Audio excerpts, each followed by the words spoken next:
Sa ibang balita, balik bansa na ang 17 tripulanteng Pinoy na pinalaya ng grupong Houthi matapos ang mahigit isang taon.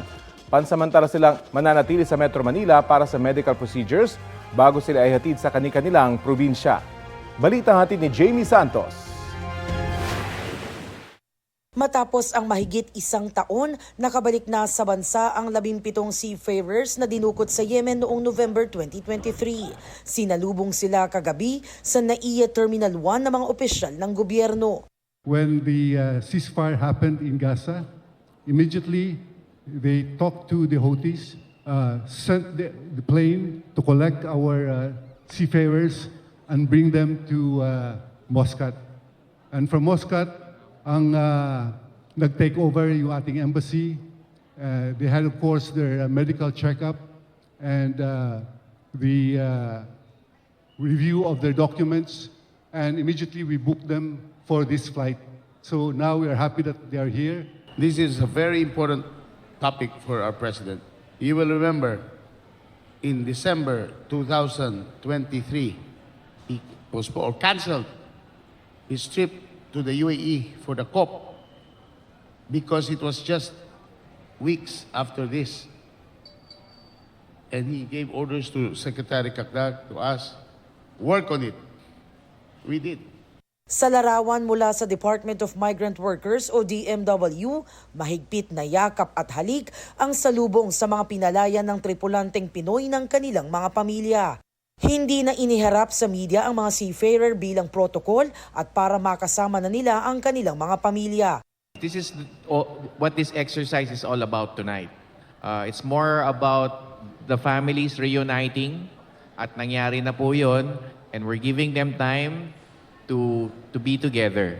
Ayon sa mga opisyal ng ating gobyerno, in high spirits ang mga seafarer nang dumating sa bansa. Tuloy-tuloy naman daw ang assistance at pagbibigay ng benepisyo ng pamahalaan sa mga seafarer tulad ng financial assistance, psychosocial intervention, scholarship at livelihood. We provided the necessary financial and medical and even spiritual guidance along the way. But the assistance won't end here, no? We also provided we will continue to provide the necessary assistance through our action fund, our humanitarian assistance, as the days unfold. Some of them are symptomatic for some infections, not serious, but a lot of things can happen in 428 days. We don't even know if they had access to medical services while they were in captivity. So that's one, medical. Wala ho namang visibly in pain or anything. Tiniyak din ng DOTR na mare-renew ang kanilang mga seaman's book. Sisiguraduhin po namin na ito ay marirenew dahil kailangan siguro after makabalik sila, makasama nila yung kanilang pamilya at after having a good rest or vacation, ay pwede na silang bumalik ulit sa trabaho.